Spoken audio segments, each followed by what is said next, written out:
পুরনো একটা বটগাছ। একটি ভয়ঙ্কর রহস্যময় হরর গল্প। গ্রামের নাম ছিল শালবন। ছোট্ট নিরিবিলি একটা গ্রাম, চারদিকে ধানক্ষেত, কাঁচা রাস্তা আর পুরনো কিছু টিনের ঘর। কিন্তু এই গ্রামের সবচেয়ে ভয়ঙ্কর জিনিস ছিল গ্রামের একদম শেষ প্রান্তে দাঁড়িয়ে থাকা বিশাল একটা বটগাছ।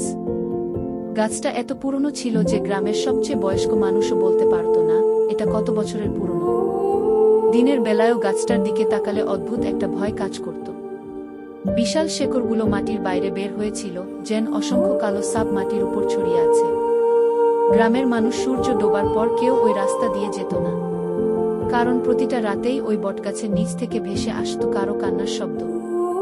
অনেকে বলতো বহু বছর আগে ওই গাছের নিচে এক নারী আত্মহত্যা করেছিল।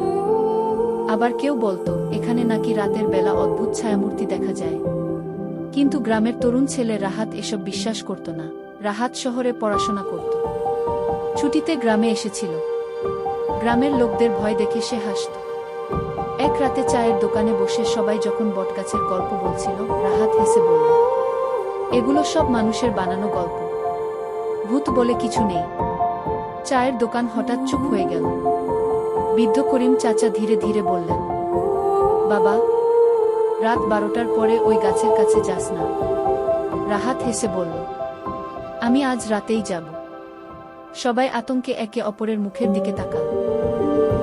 রাত বাড়তে লাগল। ঘড়িতে তখন প্রায় 12টা। আকাশে চাঁদ ছিল না, চারপাশে শুধু অন্ধকার আর ঝিনি পোকার শব্দ। রাহাত হাতে একটা টর্চ নিয়ে বের হলো। তার বন্ধু সোহেল অনেক বোঝানোর চেষ্টা করেছিল, দোস্ত, না যাইলে হয় না। রাহাত শুধু হেসেছিল। ভয় পাস কেন? ধীরে ধীরে সে গ্রামের শেষ প্রান্তের দিকে হাঁটতে লাগল। রাস্তা যত সামনে এগোচ্ছিল ততই চারপাশ অদ্ভুত নিস্তব্ধ হয়ে যাচ্ছিল। হঠাৎ তার টর্চের আলো কাঁপতে শুরু করল। রাহাত থেমে গেল। দূরে অন্ধকারের মধ্যে বিশাল বটগাছটা দাঁড়িয়ে আছে। গাছটার ঝুলে থাকা শেকড়গুলো বাতাসে দুলছিল। কিন্তু আশ্চর্যের বিষয়, চারপাশে কোনো বাতাসই ছিল না। রাহাত ধীরে ধীরে গাছটার দিকে এগিয়ে গেল। হঠাৎ কান্নার শব্দ, একটা মেয়ের কান্না, খুব ধীরে, খুব কষ্টভরা। রাহাতের বুকের ভিতরটা কেঁপে উঠল। সে নিজেকে সামলে নিয়ে টর্চের আলো ফেল গাছটার নিচে। কেউ নেই, কিন্তু কান্নার শব্দ আরো কাছে আসছে। তারপর টুকটুক মনে হলো গাছের উপর থেকে পানি পড়ছে। রাহাত উপরের দিকে আলো ফেলতেই তার শরীর ঠান্ডা হয়ে গেল। গাছের ডালের উপর সাদা কাপড় পরা একটা নারী বসে আছে। তার চুলগুলো নিচে ঝুলে পড়েছে, মুখ দেখা যাচ্ছে না। রাহাত স্থির হয়ে দাঁড়িয়ে রইল। তার শরীর যেন অবশ হয়ে গেছে। হঠাৎ নারীটা ধীরে ধীরে মাথা তুলল। তার চোখ দুটো সম্পূর্ণ কালো, আর ঠোঁটের কোণ দিয়ে গড়িয়ে পড়ছে রক্ত। রাহাত চিৎকার করে পিছিয়ে যেতে লাগল। ঠিক তখনই তার টর্চ নিভে গেল। চারপাশ অন্ধকার, সম্পূর্ণ অন্ধকার। তারপর কানের কাছে ফিসফিস শব্দ, তুই কেন এসেছিস? রাহাত কাঁপতে লাগল। সে দৌড়াতে শুরু করল, কিন্তু যতই দৌড়াচ্ছিল মনে হচ্ছিল সে একই জায়গায় ঘুরছে। হঠাৎ সে দেখল চারপাশে অসংখ্য ঝুলন্ত দড়ি, আর প্রতিটা দড়িতে ঝুলছে মানুষের মৃতদেহ। সবাই তার দিকে তাকিয়ে আছে, তাদের চোখ খোলা। হঠাৎ সব মৃতদেহ একসাথে ফিসফিস করে বলল, এখন তুইও আমাদের সাথে থাকবি গু। রাহাত আতঙ্কে চিৎকার করে উঠল। ঠিক তখনই কেউ তার পা শক্ত করে ধরে ফেলল। নিচে তাকিয়ে সে দেখল মাটির নিচ থেকে অসংখ্য কালো হাত বের হয়ে এসেছে। হাতগুলো তাকে টেনে নিচে নামাতে শুরু করল। রাহাত প্রাণপণে চিৎকার করতে লাগল, কিন্তু আশেপাশে কেউ ছিল না। হঠাৎ দূরে আজানের শব্দ ভেসে এলো। সাথে সাথে সবকিছু থেমে গেল। রাহাত নিজেকে মাটিতে পড়ে থাকতে দেখল। ভোর হয়ে গেছে। গ্রামের কয়েকজন মানুষ তাকে অচেতন অবস্থায় খুঁজে পেল। তার শরীর ঠান্ডা হয়ে গিয়েছিল, চোখে ছিল চরম আতঙ্ক। সেদিনের পর রাহাত আর কখনো স্বাভাবিক হয়নি। সে কারো সাথে কথা বলতো না, শুধু মাঝরাতে ঘুম থেকে উঠে চিৎকার করত, ওরা আমাকে ডাকছে। কয়েক মাস পরে এক ভয়ঙ্কর রাতে রাহাত হঠাৎ নিখোঁজ হয়ে গেল। গ্রামের মানুষ অনেক খুঁজল, কিন্তু কোথাও তাকে পাওয়া গেল না। শুধু বটগাছটার নিচে পাওয়া গেল তার জুতো। আর গাছের ডালে নতুন একটা দড়ি ঝুলতে দেখা গেল। তারপর থেকে গ্রামের মানুষ বলে, রাত 12টার পরে যদি কেউ ওই বটগাছের পাশ দিয়ে যায় তাহলে অন্ধকারের ভিতর থেকে একটা কণ্ঠ শোনা যায়, তুই কেন এসেছিস গো? রাতের অন্ধকারে বটগাছের নিচে পড়েছিল রাহাত। চারপাশে ঠান্ডা বাতাস বইছিল। গাছের ঝুলে থাকা শেকড়গুলো যেন ধীরে ধীরে তার দিকে এগিয়ে আসছিল। মাটির নিচ থেকে বের হওয়া কালো হাতগুলো তখনও তার পা শক্ত করে ধরে রেখেছে। রাহাত প্রাণপণে চিৎকার করছিল।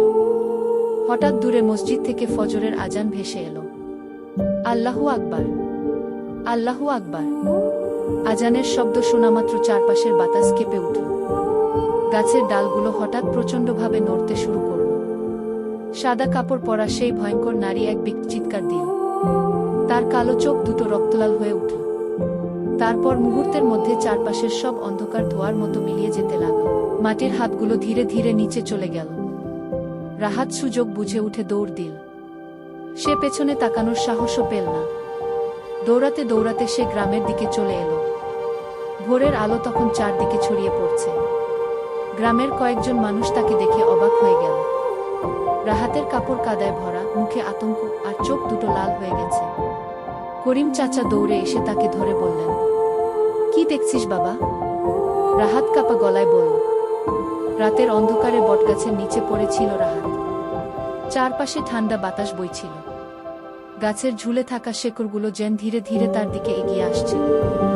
মাটির নিচ থেকে বের হওয়া কালো হাতগুলো তখনও তার পা শক্ত করে ধরে রেখেছে। রাহাত প্রাণপণে চিৎকার করছিল। হঠাৎ দূরে মসজিদ থেকে ফজরের আজান ভেসে এলো। আল্লাহু আকবার, আল্লাহু আকবার। আজানের শব্দ শোনামাত্র চারপাশের বাতাস কেঁপে উঠল। গাছের ডালগুলো হঠাৎ প্রচণ্ডভাবে নড়তে শুরু করল। সাদা কাপড় পরা সেই ভয়ঙ্কর নারী এক বিকট চিৎকার দিল। তার কালো চোখ দুটো রক্তলাল হয়ে উঠল। তারপর মুহূর্তের মধ্যে চারপাশের সব অন্ধকার ধোঁয়ার মতো মিলিয়ে যেতে লাগল। মাটির হাতগুলো ধীরে ধীরে নিচে চলে গেল।